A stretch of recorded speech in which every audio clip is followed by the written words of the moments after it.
तो बाबू लोग, जिन लोगों को तकलीफ होती है क्लास 9 में जाने के बाद एक चैप्टर पढ़ने में, मतलब टिश्यू, बायोलॉजी क्लासिफिकेशन तो आप लोग को सिलेबस हटा दिया गया है, अब आपको 11th मिलता है। लेकिन सबसे एक क्लास 9th में ना 20 क्रिएट करने का सबसे बेस्ट चैप्टर था वो। अभी में तकलीफदायक है पहला सेल में, चलो ठीक है, सेल तो आप निकाल देते थोड़ा बहुत समझ के उसके बारे में, लेकिन टिश्यू जो कि पूरा रटने, एक तरह से आप समझ रटने वाला चीज है, आप पहले रटते हो उस चीज को कि हाँ भाई, फिर वापस फिर भूलोगे, लेकिन पढ़ते कैसे कुछ समझते हैं।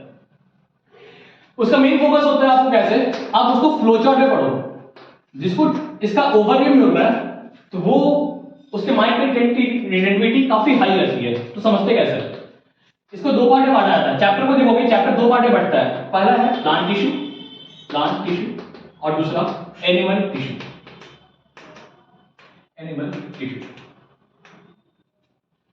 अब प्लांट टिश्यू की बात करें, प्लांट में कौन सा था, दो पार्ट। अब देखो किताब में देखोगे, एक होता है कौन सा, मेरिस्टेम, आपको मेरिस्टेमेटिक टिश्यू दिखती है, मेरिस्टेम, और एक होता है परमानेंट। मेरिस्टेमेटिक टिश्यू के अंदर डिफरेंशिएशन, देखो इस तरह ना अलग अलग टर्म्स आते हैं, डिफरेंशिएशन, रीडिफरेंशिएशन, डीडिफरेंशिएशन, वो सब है।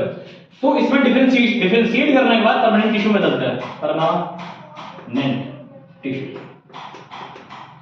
ये पार्ट हुआ। अब मेरिस्टेम कहां कहां मिलेगा इस चीज को समझते हैं। इसके लिए तीन पार्ट देखो, एक होगा कहां पे, एपेक्स वाला पार्ट पे, मतलब कि एपिकल मेरिस्टेम। एपिकल, इसको वर्ड के साथ समझते हैं ना, एपिकल मतलब एपेक्स मतलब टिप, बात करो। दूसरी होती है इंटरकैलरी, और तीसरा लैटरल मेरिस्टेम। परमानेंट टिश्यू बात करें तो इस फिर से दो पार्ट पड़ता है, कौन सा, या तो सिंपल पे, सिंपल परमानेंट टिश्यू, या तो कॉम्प्लेक्स। कॉम्प्लेक्स वाला याद करना ज्यादा आसान होता है, क्योंकि इसमें मान लो दो चीजें हैं, एक है जाइलम और ऐसे कर लेना भाई सीधा, जाइलम, और एक है फ्लोएम, बस इतना, ज्यादा कुछ नहीं है, ये आसान होगा याद करना। सिंपल वाले पार्ट पे ऐसा है, देख तीन पार्ट में, या तो पैरेंकाइमा, या तो कॉलेनकाइमा, या तो स्क्लेरेनकाइमा।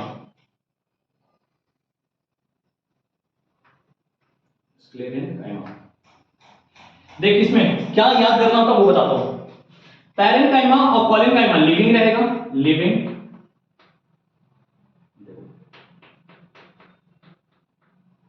और ये होता है स्क्लेरेनकाइमा, डेड रहेगा। बस ये पार्ट को याद रखना हमेशा, क्योंकि इसी से आप चीजों को रिलेट कर पाओगे। फिर बात होती है एनिमल टिश्यू। एनिमल टिश्यू की बात करें तो इसको फिर से चार पार्ट में बांटा जाता है, चार ही पार्ट में केवल। एक एपिथेलियल, जो कि लाइनिंग, किसी भी चीज का डक्ट का लाइनिंग क्रिएट करने का काम एपिथेलियल का काम रहेगा, एपिथेलियल टिश्यू। दूसरा कौन सा, मस्कुलर टिश्यू। उसके तीन पार्ट होते हैं, इसके भी तीन रहेंगे, पहले के भी तीन। इसमें स्क्वामस है, देखो स्क्वामस, क्यूबॉइडल और कॉलमनार। मस्कुलर टिश्यू के तीन पार्ट, स्केलेटल, उसके बाद स्मूथ और कार्डियक, ठीक है। Epithelial, muscular. फिर बात करते हैं थर्ड, कनेक्टिव टिश्यू।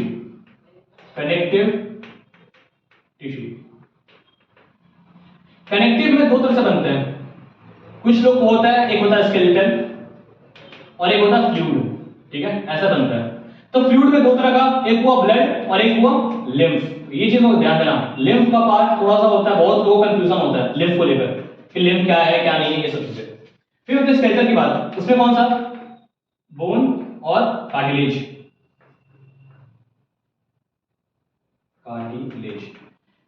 एक दूसरा क्लासिफिकेशन इसी के अंदर में, कनेक्टिव टिश्यू के अंदर में होता है, वो है डेंस कनेक्टिव टिश्यू, और एक डेंस में रेगुलर और इरेगुलर कनेक्टिव टिश्यू।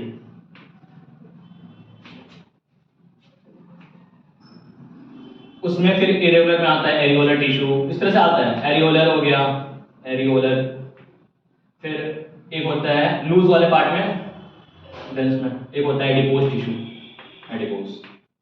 इतना आपको जानने की जरूरत नहीं है, ये पार्ट ना आपको 11th वाला पार्ट में मिलता है। तो आपको दो चीज और होता है, एरियोलर टिश्यू और एक एडिपोज टिश्यू, दो पार्ट। लास्ट वाला होता है ये चीज, ये होता है neural connective tissue, neural connective tissue, जिसमें कौन सा आएगा, न्यूरॉन्स, बस केवल और केवल न्यूरॉन, देख लो बस, न्यूरॉन्स।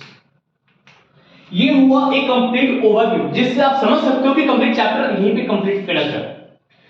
तो इन चीजों में आपको बस अभी का इस वीडियो पे आपको मिलता है क्या, कि प्लांट टिश्यू को समझते हैं। एनिमल टिश्यू के लिए नेक्स्ट वीडियो रहेगा, जिसका आपका लिंक डिस्क्रिप्शन पे रहेगा, आप उसको चेक कर लेना। तो प्लांट टिश्यू के लिए समझते हैं कि प्लांट टिश्यू कैसे रहेगा।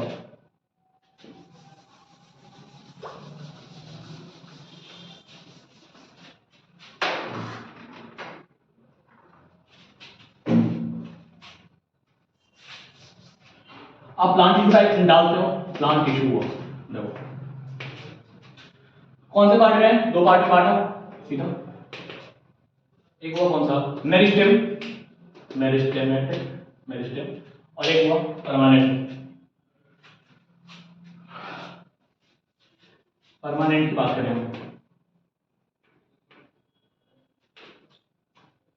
मेरिस्टेम में कौन सा, तीन पार्ट सीधा, एक बार में सब कुछ याद कर लेंगे हम लोग सीधा, आज का आज। एपिकल हो गया, दूसरा कौन सा पार्ट बन गया, दूसरा इंटरकैलरी, इंटरकैलरी, और तीसरा लैटरल, लैटरल। परमानेंट टिश्यू में दो पार्ट, सिंपल और कॉम्प्लेक्स, सिंपल और कॉम्प्लेक्स। कॉम्प्लेक्स में दो, जाइलम और फ्लोएम।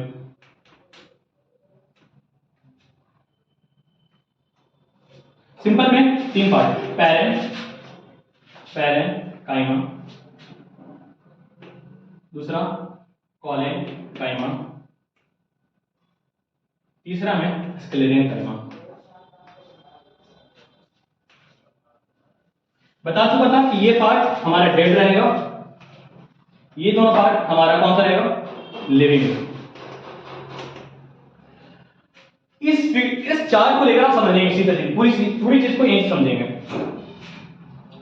बात होती है कि मेरिस्टेम की बात, मेरिस्टेमेटिक टिश्यू होते कैसे हैं, तो इस चीज का चर्चा करें तो मेरिस्टेमेटिक टिश्यू हमारा जब भी वैसा टिश्यू जिसमें डिफरेंशिएशन प्रॉपर्टी रहेगी, मतलब डिफरेंशिएटिंग प्रॉपर्टीज का मतलब समझते हैं, जिसमें सेल डिवीजन करने की क्षमता बहुत हाई रहती है, ठीक है, वो डिफरेंशिएटिंग प्रॉपर्टी रहेगी, वो डिफरेंशिएट करके बनता है परमानेंट टिश्यू।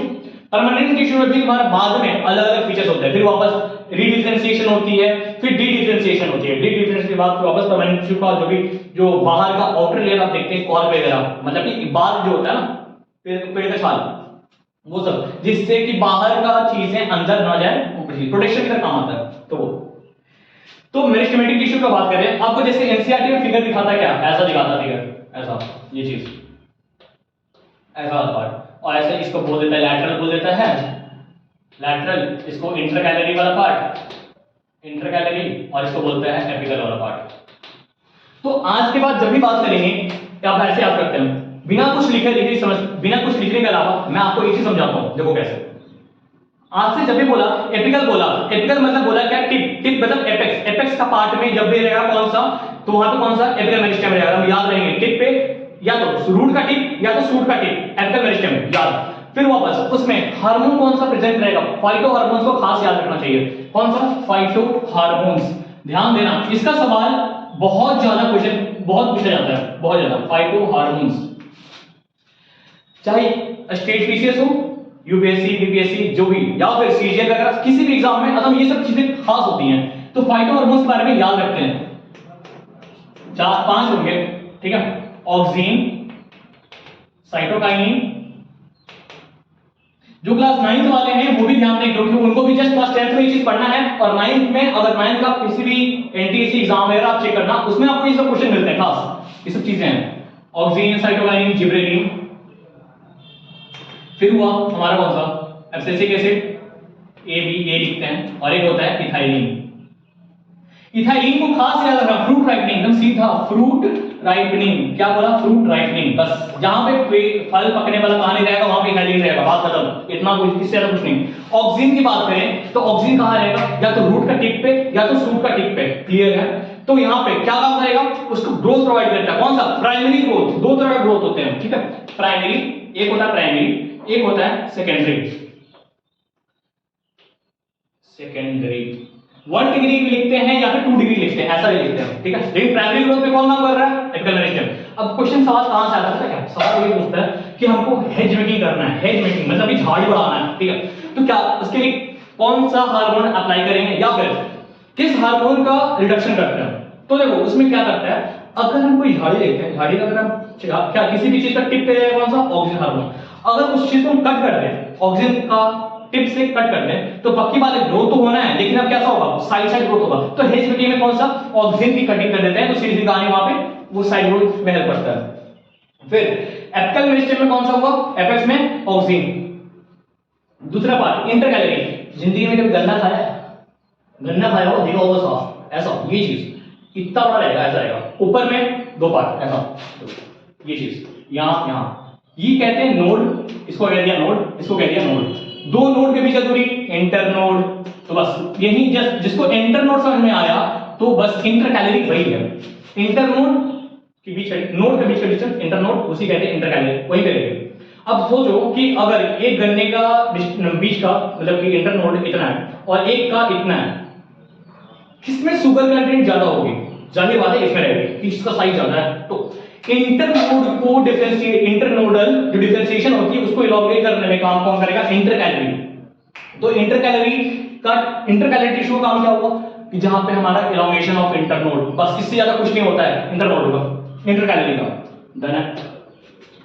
फिर होती है, और ये भी सब तो प्राइमरी ग्रोथ में काम कर रहा है भाई, लंबाई बढ़ा रहा है, प्राइमरी ग्रोथ सबको सोचना, आज के बाद जिंदगी में याद रखना, primary growth secondary growth. Class 11th वाले पार्ट में अगर जो होता है, जो लोग एनाटॉमी पढ़ते हैं, प्लांट एनाटॉमी, उसमें मिलता है, कंफ्यूजन होता है, थोड़ा सा लगता है क्या ये प्राइमरी ग्रोथ सेकेंडरी ग्रोथ क्या है। प्राइमरी ग्रोथ आज से एक बार में याद रखेंगे, लंबाई प्राइमरी ग्रोथ, चौड़ाई सेकेंडरी ग्रोथ, ठीक है। तो secondary growth lateral meristem, lateral, अब इधर जो साइड साइड बढ़ा ना, जो भी यो ऐसे लंबा बढ़ गया तो प्राइमरी ग्रोथ, साइड साइड बढ़ गया सेकेंडरी ग्रोथ, बात खत्म। तो lateral meristem helps in secondary growth of the plant, बात खत्म, इसके अलावा कुछ नहीं जानना इसके लिए, सेकेंडरी ग्रोथ। अब इसके बाद कभी भी एक बार भी गलती से भी एनसीईआरटी आप छू के देख टच करोगे ना उसको, बस पेज पन्ना पलट लोगे उसको ऐसे में, तब आपको लगेगा कि चीजें अब आपके याद में हर कुछ। तो ये इतना कुछ खत्म करने के बाद लैटरल मेरिस्टेम ये साइड ग्रोथ में हेल्प करता है, या फिर इसको और कहते हैं कि तुम्हारा कंसेंट्रिक रिंग्स में काम आता है। आप किसी भी कोई मोटा सा लॉग देखो, लॉग का कटिंग वाला पार्ट में, तो उसमें देखते हैं रिंग्स बना होता है, ठीक है, कंसेंट्रिक रिंग्स होते हैं। तो उस रिंग्स का डेवलपमेंट करने के लिए कौन सा लैटरल मेरिस्टेम काम आता है। तो गर्थ मेंटेन जो होता है ना किसी भी लॉग का गर्थ मेंटेन करने में, तो उसमें काम आएगा लैटरल मेरिस्टेम, ठीक है। इतना कुछ समझने के बाद अब आते हैं परमानेंट वाले पार्ट पे। तो परमानेंट वाले पार्ट में एक वो सिंपल, एक वो कॉम्प्लेक्स। कॉम्प्लेक्स को समझते हैं आसानी से, पहले कॉम्प्लेक्स में 2 चीज, जाइलम और फ्लोएम। जाइलम, जब भी बोला जाइलम, वाटर एंड मिनरल्स की बात करेंगे, केवल वाटर एंड मिनरल्स का ट्रांसपोर्ट करने वाला काम कौन करेगा, जाइलम, वाटर एंड मिनरल्स, ठीक है, जाइलम। और ये भी कौन सा, यूनिडायरेक्शनल, खास याद रखना, क्वेश्चन यहां पे पूछता है कि यूनिडायरेक्शनल होता है कि बाई डायरेक्शनल, ध्यान देना यूनिडायरेक्शनल होता है, ये नीट का एग्जाम का क्वेश्चन पूछा जाता है ये सब, अब चेक कर लेना जो लोग पहले तैयारी कर रखे हैं उनके लिए। तो क्या हुआ कि यूनिडायरेक्शनल का काम कौन कर रहा है, जाइलम। जबकि फ्लोएम कैसा है, फ्लोएम सोचो, फ्लोएम का फर्स्ट फ्लोएम, फर्स्ट फूड, बस इतना ही याद करना है, फ्लोएम फ्लूइड, फूड का ट्रांसपोर्ट करने वाला काम कौन कर रहा है, फ्लोएम, बात खत्म। और को वो भी कैसे, बाई डायरेक्शनल, भाई सोचो ना, लीफ में तैयार होगा, खाना तैयार होगा, ऊपर भी जाना चाहिए, नीचे भी जाना चाहिए, ताकि स्टोर होगा या रूट में जाके स्टोर करता है वो भी, ठीक है। ऊपर ट्रांसपोर्ट करेगा, बाकी पार्ट में भी करेगा, तो बाई डायरेक्शनल कहते हैं इसको, बाई डायरेक्शनल, ध्यान देना, फूड की transport by directional, by directional. और इसका वाटर एंड मिनरल्स, जाइलम, इसके लिए याद करना, फर्स्ट है फ्लोएम, फर्स्ट है फ्लोएम, फ्लोएम बोलने का फर्स्ट लेटर ना फ्लोएम, तो फूड, फ्लोएम फूड, बस वैसे याद रहेगा। इसका वाटर एंड मिनरल्स, क्लियर है, डन, वाटर एंड मिनरल्स। अब इतना खत्म करने के बाद में इसके भी टाइप्स हैं, अलग अलग किस्म के हैं, जाइलम के भी 4 हैं, फ्लोएम के भी 4 हैं, वो सब अभी कुछ खासा काम नहीं देता है, वो नीट वालों के लिए खास है, नीट वालों के लिए उसमें खास क्वेश्चन पूछता है कि हाँ भाई कंपेनियन सेल्स, सीव ट्यूब्स, ये वो करना, बहुत कुछ है। जाइलम वेसल्स, इसमें एक चीज है कि इसका मरा हुआ पार्ट जाइलम वेसल्स, मरा हुआ part in sense dead tissue, इसकी होती है जाइलम वेसल्स होते हैं, जाइलम वेसल्स हो गए, ट्रैकेट हो गए, ये वो चीज, तो उसका मतलब नहीं है, वो अभी काम का नहीं है। फिर आगे बढ़ते हैं, सिंपल की बात करें। सिंपल टिश्यू के लिए, सिंपल का परमानेंट टिश्यू में काम आता है कौन सा? पैरेन्काइमा। पैरेन्काइमा को समझने के लिए देखो कैसे, पैरेन्काइमा, पैरेन्काइमा को हम सीधे सीधे एग्जांपल कैसे रिलेट करते हैं। पैरेन्काइमा पापा की तरह, ठीक है। पापा में क्या करते हैं, जब बैचलर रहते थे खाना बनाते खुद से, तो क्या हुआ, खाना बनाने वाला काम, मतलब फोटोसिंथेसिस, प्लांट में इस चीज को रिलेट करेंगे कैसे, फोटोसिंथेसिस, क्लियर है। बाद में यही इंसान जो होता है बाद में फूड स्टोर करने, मतलब कि कोशिश करता है पैसा तैयार करता है, ठीक है, और उसको बचाने की कोशिश करता है, तो क्या कर रहा है, फूड स्टोर कर रहा है, ठीक है। तो फूड स्टोरिंग में तो मतलब क्या, पैरेन्काइमा का टिश्यू काम क्या कर रहा है, या तो फूड प्रिपेयर कर रहा है जैसे पापा, या तो फिर खाना फूड स्टोर कर रहा है, ठीक है। फूड प्रिपेयर करने का मतलब क्या, फोटोसिंथेसिस और फूड स्टोरिंग, दो प्रॉपर्टी। फंक्शन हमको याद हो गया, फीचर्स इसका एक चीज और, आपको इसका पिक्चर अभी नीचे में ये साइन करेगा तो आप चेक कर लेना, उसको ब्लिंक करना है, ब्लिंक करना होगा, उसको चेक करना। तो इसमें क्या है, आप इसका फिगर से रिलेट करो, फिगर में आपको दिखेगा कि उसकी बाउंड्री फिक्स्ड नहीं है, पॉलीगोनल शेप में है, जैसा तैसा ये बना पड़ा है, लोग ऐसा सा, तो वो क्या है कि उसकी फिक्स्ड बाउंड्री नहीं है, पहला प्रॉपर्टी लिखना, प्रॉपर्टी में नंबर 1 पे बाउंड्री फिक्स नहीं है, इंटरसेलुलर स्पेसेस लार्ज हैं, उसके बाद वेल डिफाइंड शेप नहीं है, ठीक है, इतना कुछ। फिर बात होती है फंक्शन में, फंक्शन में लिखा क्या है, पहला फंक्शन लिखा क्या, फोटोसिंथेसिस, दूसरा स्टोरिंग फूड, क्लियर खत्म, पैरेन्काइमा क्लियर है। हाँ, इसका मॉडिफिकेशन है, अलग अलग मॉडिफिकेशंस होते हैं, दो तरह खास मॉडिफिकेशंस होता है। अगर इस टिश्यू में एयर सैक प्रेजेंट होगा तो काम क्या करते हैं, उसको कहते हैं एरेन्काइमा, एरेन्काइमा, एरेन्काइमा, जो प्लांट को फ्लोट करने में हेल्प करता है। फ्लोटिंग कौन करेगा भैया, जो वाटर, ये क्या नाम है, वाटर प्लांट्स होते हैं, जैसे वाटर हाइसिंथ हो गया, ठीक है, एक्वेटिक प्लांट कहते हैं उसको, एक्वेटिक प्लांट में कौन सा, वाटर हाइसिंथ हो गया, वाटर हाइसिंथ जलकुंभी कहते हैं हिंदी में, तो एरेन्काइमा वहां पे हो गया। दूसरी कहानी एक होता है कॉलिनकाइमा, क्लोरीन कौन, कॉलिन नहीं क्लोरीन, क्लोरीन नाम ही समझ में आ रहा है, क्लोरोप्लास्ट प्रेजेंट रहेगा, क्लोरेनकाइमा, जिसमें क्लोरोप्लास्ट प्रेजेंट रहा, chlorenchyma, presence of chloroplast, chloroplast. तो मतलब कि क्लोरेनकाइमा का खास फीचर क्या होगा, फूड सिंथेसिस, मतलब फोटोसिंथेसिस, क्लियर है। अब कॉलिनकाइमा की बात करें, कॉलिनकाइमा कैसे रिलेट करते हैं। कॉलिनकाइमा साग को डंडी देगा, साग स्पिनच वैसे में ऐसे रहेगा, हिलता डुलता सब कुछ रहेगा, उसका लीफ भी हरा, स्टेम भी जो हल्का सा छोटा सा दिखता है पार्ट, वो भी हरा ही दिखता है। तो क्या हरा हरा मतलब क्या, ग्रीन पिगमेंट रहेगा, फोटोसिंथेसिस करेगा, ठीक है। तो मतलब कॉलिनकाइमा का पहले चीज नीचे में फिर से पिक्चर दिख रहा होगा आपको, उसमें देखना क्या है कि इसका बाउंड्रीज थोड़ी सी फिक्स होती है, इसकी बाउंड्रीज फिक्स रहेगी थोड़ी, intercellular spaces are less comparative to parenchyma. ऐसा नहीं है कि इसमें इंटरसेलुलर स्पेस नहीं रहेगी, लेकिन थोड़ी फिक्स रहती है। फिर से आगे बढ़ा, इंटरसेलुलर स्पेसेस के बाद बात करते हैं फिक्स बाउंड्री हो गया सब कुछ, फिर बात करते हैं फंक्शन की। फंक्शन में इसका खास provides flexibility and strength to plant, मतलब कि तुम्हारा ऐसा साग डंडी क्या कर रहा है, उसको हिलने डुलने में मतलब कर फ्लेक्सिबिलिटी दे रहा है, लेकिन स्ट्रेंथ भी प्रोवाइड कर रहा है। दूसरी कहानी फोटोसिंथेसिस का काम, वो भी क्लियर करेंगे इसमें। तो दो फंक्शन याद रहेगा, कौन सा, एक फोटोसिंथेसिस करेगा और दूसरा साथ में रिजिडिटी प्रोवाइड कर रहा है, स्पेसिफिसिटी, मतलब क्या, सपोर्ट प्रोवाइड कर रहा है विद फ्लेक्सिबिलिटी। तीसरा स्क्लेरेनकाइमा, स्क्लेरेनकाइमा की बात करें एकदम सीधा एक बार में याद रहेगा, इसका मरा हुआ चीज है, डेड है, बात खत्म है। डेड का काम क्या करेगा, वो प्रोटेक्शन प्रोवाइड करता है। फंक्शन में खास या तो प्रोटेक्शन प्रोवाइड करेगा या तो मैकेनिकल सपोर्ट प्रोवाइड करेगा। प्रोटेक्शन किससे प्रोटेक्ट करेगा, बाहरी मीडिया से, कुछ भी चीज का अगर आता है, कुछ भी इन्वेजन होता है उस पे आप प्रोटेक्शन करते हैं, या तो फिर सपोर्ट प्रोवाइड करेगा, मैकेनिकल सपोर्ट, मैकेनिकल सपोर्ट, ठीक है, मैकेनिकल सपोर्ट।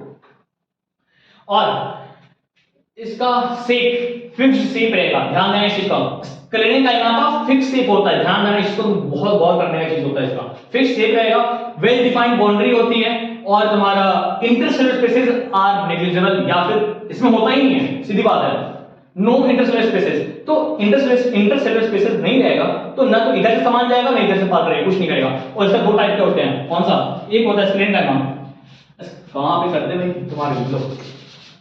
स्क्लेरेंकाइमा को समझने के लिए स्क्लेरेंकाइमा दो तरह के होते हैं। देखो स्क्लेरेंकाइमा या तो स्क्लेरिड्स देखो नाम में देखो ना स्क्लेरिड्स लिखा हुआ है SCLARIDS स्क्लेरिड्स और ट्रैकिड्स। स्क्लेरिड्स एस से स्क्लेरिड्स एस से स्फेरिकल से गोला बना दिया। बात कर रहा स्क्लेरिड्स कैसा गोला शेप में स्फेरिकल शेप में। ट्रैकिड्स बात बोला ट्रैकिड्स अरे नहीं समझ में आ रहा कैसे करेंगे। टैपर्ड समझना भाई और कुछ नहीं। टैपर्ड शेप में होता है ऊपर में चिपटा नीचे में चिपटा बस। टैपर्ड ऐसा चिपटा रहेगा टैपर्ड पे। टैपर्ड रहेगा तो ट्रैकिड्स रहेगा। ट्रैकिड्स इसका शेप इसको कहते हैं ये टैपर्ड शेप ठीक है। और इसका शेप में कहते हैं स्क्लेरिड्स का स्फेरिकल शेप। बस इतना को समझना है और इतना में आपका चैप्टर सारा क्लियर हो रहा है। और इसके बाद मेरे को लगता है आपको कभी तकलीफ होने वाला कोई इस चैप्टर को लेकर। आप एक बार इस चीज को समझने के बाद आप वापस एक बार जल्दी से एनसीईआरटी पढ़ लेना पन्ना पलट लेना थोड़ा एक ओवरव्यू मिल जाएगा। और मैं लिख के दे रहा हूं आप चीजों को बहुत अच्छे से टैकल कर पाओगे। क्वेश्चंस लगाने के लिए है तो क्वेश्चंस आपको इसमें आपका एनसीईआरटी टीचर का पार्ट उसको देख लो। नहीं तो बाकी कोई क्वेश्चन मिलते हैं हार्मोन्स को लेकर क्वेश्चन मिलते हैं तो हार्मोन्स को लेकर क्वेश्चन ट्राई कर लेना। और इसके बाद आपका एक क्वेश्चन आपको लगने वाला है। बाकी एनिमल टिश्यू के लिए नीचे लिंक है उस पर क्लिक करना उसको आप चेक कर लेना। Thank you.